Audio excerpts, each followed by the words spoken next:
Frei Adelino Piloneto, você tem uma relação antiga com a Steph. Conte-nos um pouco de como foi o seu início. De fato, eu tenho uma relação antiga com a Steph. Eu conheço essa criança desde sua fase pré-natal. Estive presente quando, no capítulo provincial, se decidiu pela sua criação e toda a mobilização que ela teve no começo para acertar um rumo convincente. Eu falei em criança, o nascimento dela foi por parto natural, cercada de carinho e cercada de muitas preocupações, muitas perguntas, muitas inquietudes, muitos palpites, sobretudo. Que nome vamos dar, como é que vai ser batizada, como é que ela se apresenta, que vestes veste, quer dizer, como é que ela se caracteriza.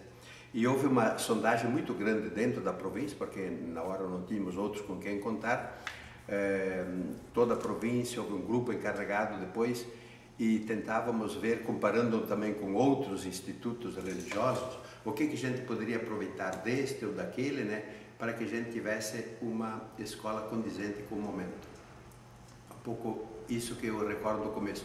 Foi em 1986. Nós tínhamos estado já 10 anos ligados ao Instituto da PUC, Instituto de Teologia e Ciências Religiosas. No momento em que se fundou o Instituto Religioso da PUC, em 1969, o momento era, o grito, digamos, o apelo do momento era somar forças, tentar integrar todos numa obra comum, somar forças. Agora, 10 anos depois, mais ou menos, a necessidade, a sensibilidade se afina noutra direção, a necessidade de atender mais a diversidade regional das dioceses e a diversidade também do carisma de um instituto próprio. E dentro da província dos Capuchinhos, nunca, ao menos boa parte dos frades, nunca se resignou a deixar de ter uma instituição de teologia própria que teve desde o seu começo, desde 3 anos depois que os capuchinhos vieram para o Rio Grande do Sul. Frei Adelino, o senhor disse que antes a Steph era vinculada, né, à PUC e que hoje, 10 anos depois, ela tentou então responder às questões da diversidade. E o que é que motivou a criação da Steph no seu início? A primeira motivação mesmo era uma certa fermentação interna na província que sempre levantava de novo a questão para voltar ao instituto próprio. A PUC foi muito interessante porque nos abriu uma certa relação universitária, mas por outro lado, nessa época, havia a necessidade de atender mais às exigências do carisma nosso. E havia uma sede de uma instituição mais do que estava sendo, digamos, participativa, aberta ao diálogo, com uma relação de diálogo com a sociedade em que está inserida, trazendo, quanto possível, elementos da sociedade para dentro da escola, os elementos da comunidade teológica também participarem da dinâmica externa. Essas questões estiveram muito presentes no começo da Steph. E também foi debatido muito que características é que nós iríamos dar a Steph para que ela respondesse ao momento eclesial e humano que estávamos vivendo, não muito depois do Concílio Vaticano II. E lembro bem, uma das primeiras coisas que não debatemos muito porque era pacífico, nós queríamos que não fosse apenas do grupo dos capuchinhos, mas que tivesse também a presença feminina. Por outro lado, houve uma preocupação muito grande de que a gente nascesse pequeno, de não começar com muita gente. Então, os capuchinhos, mais alguns, os franciscanos, a presença feminina que esteve desde o começo, que achávamos que era importante. Depois, tentamos descobrir em que linhas a gente vai.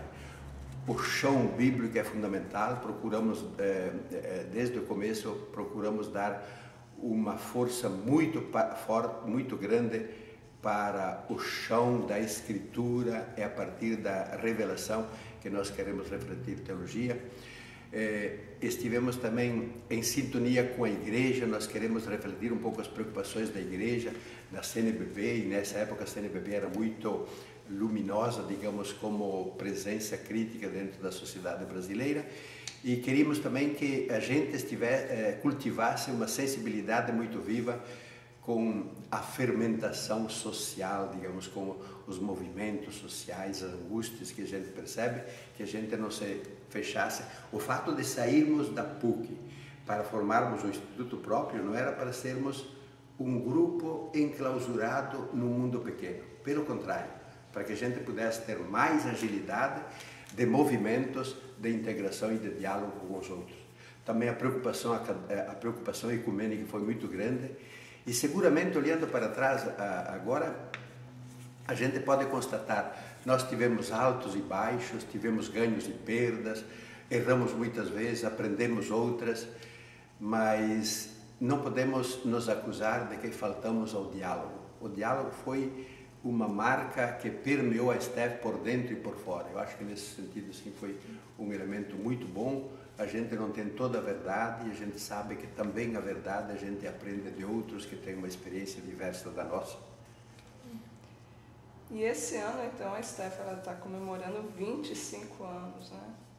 É uma boa caminhada. Um quarteto de século. E o que é que mais te chama a atenção nessa história do Instituto? O que me chama mais a atenção é mais ou menos isso que eu vinha dizendo. Uma instituição aberta ao diálogo, uma instituição participativa, uma sensibilidade social bastante viva, o senso da palavra de Deus forte, o carisma congregacional, a inspiração de Francisco e sua história está sempre presente.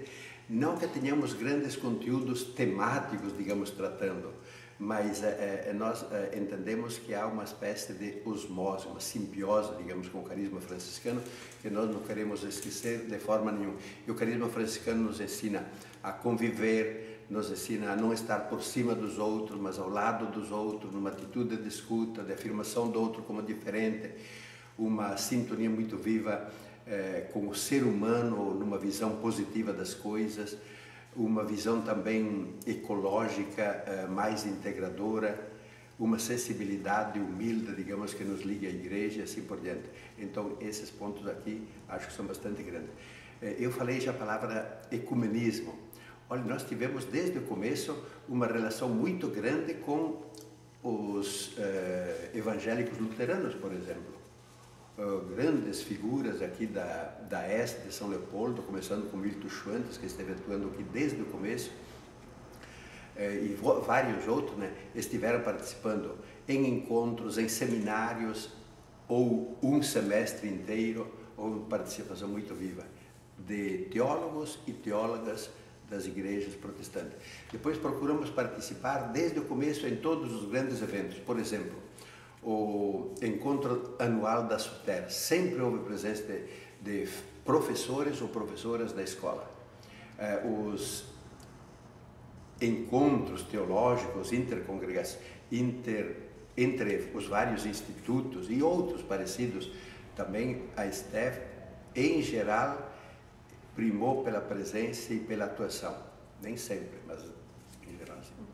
Esse ano também tem a presença também de anglicanas, né? A partir deste ano, os anglicanos estão fazendo a teologia conosco. O número ainda é pequeno, mas eles têm um bom professor que entra conosco e tem algumas alunas e nós estamos contentes com isso, mais pelo significado que isso representa.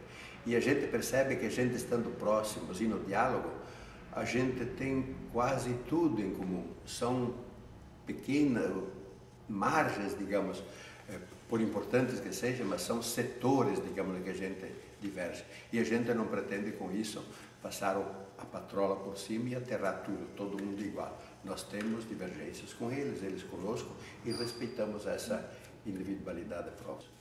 Então, muito obrigada, Frei Adelino, pela sua participação aqui conosco. Obrigado a vocês pela ocasião.